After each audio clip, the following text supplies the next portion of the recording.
Hello बच्चों, चलिए प्रश्न को देखते हैं। प्रश्न है हमारे पास, अंतराल माइनस पाई से पाई में 8 की घात 1 प्लस कॉस एक्स का मापांक प्लस कॉस वर्ग एक्स प्लस कॉस घन एक्स का मापांक प्लस डैश डैश अनंत पद दे रखे हैं।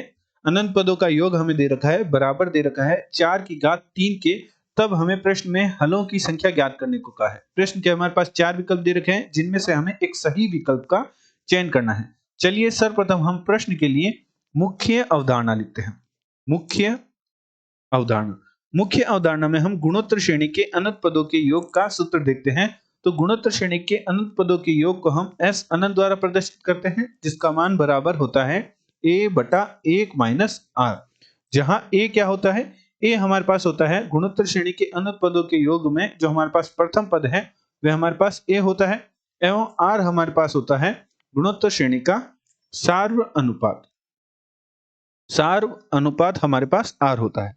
अतः प्रश्न अनुसार प्रश्न में हमारे पास समीकरण दे रखी है, जो कि कुछ इस प्रकार है कि 8 की घात में 1 प्लस कॉस एक्स का मापांक प्लस कॉस वर्ग एक्स दे रखा है। तो कॉस वर्ग एक्स का मापांक ही कॉस वर्ग एक्स प्राप्त होगा, अर्थात कॉस वर्ग एक्स को हम कॉस वर्ग एक्स का मापांक भी लिख सकते हैं, प्लस कॉस घन एक्स का मापांक प्लस हमारे पास आ जाएगा कॉस की घात 4x का मापांक, जो कि cos 4x ही प्राप्त होगा, प्लस डैश डैश डैश ऐसे अनंत पदों का योग बराबर हमारे पास दे रखा है 4 की घात 3 के। तो सर्वप्रथम जो हमारे पास 8 की घात में एक श्रेणी दे रखी है, गुणोत्तर श्रेणी है, जिनके अनंत पदों का हम योग ज्ञात करते हैं।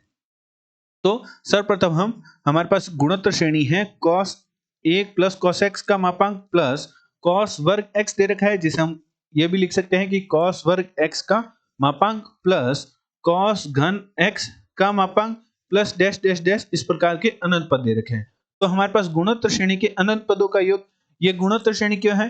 क्योंकि जो हमारे द्वितीय पद है उसका यदि प्रथम पद में भाग देंगे तो हमारे पास cos x का मापांक प्राप्त होगा। तृतीय पद में द्वितीय पद का भाग देने पर जो हमारे पास सार्वनुपात प्राप्त हो रहा है वह द्वितीय पद में प्रथम पद का भाग देने पर मान समान ही प्राप्त हो रहा है, अर्थात जो हमारे प्रश्न में श्रेणी दे रखी है वह गुणोत्तर श्रेणी है। तो हमारे पास सूत्र होता है a बटा 1 माइनस r। तो निम्न गुणोत्तर श्रेणी में प्रथम पद हमारे पास क्या है? 1 है, एवं सार अनुपात क्या है?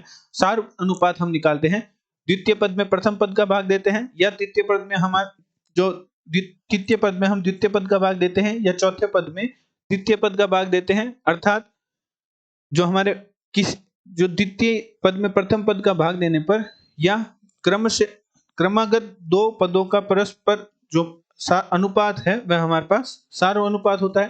तो cos x बटा 1 हमारे पास क्या प्राप्त होगा? cos x का मापांक बटा 1 हमारे पास cos x का मापांक ही प्राप्त होगा, अर्थात निम्न गुणोत्तर श्रेणी का जो सार्वनुपात है वह हमारे पास क्या है? cos x का मापांक है। तो हमारे पास जो गुणोत्तर श्रेणी के n गुणोत्तर श्रेणी के अनंत पदों का योग हमारे पास प्राप्त हो जाएगा 1 बटा 1 माइनस cos x का मापांक।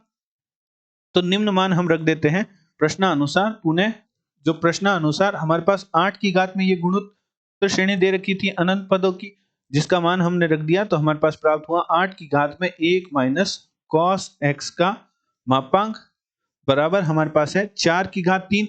तो 8 को हम लिख सकते हैं 2 की घात 3, और घातें परस्पर गुणा होती है तो हमारे पास क्या प्राप्त हो जाएगा? 2 की घात 3 लिख सकते हैं, तो 3 गुणा हो जाएगी, तो हमारे पास प्राप्त होगा 3 बटा 1 माइनस cos x का मापांक बराबर 4 की घात 3 को हम लिख सकते हैं 2 की घात 6।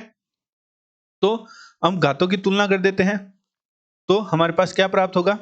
3 बराबर 1 माइनस cos x का मापांक बराबर हमारे पास होगा 6 के।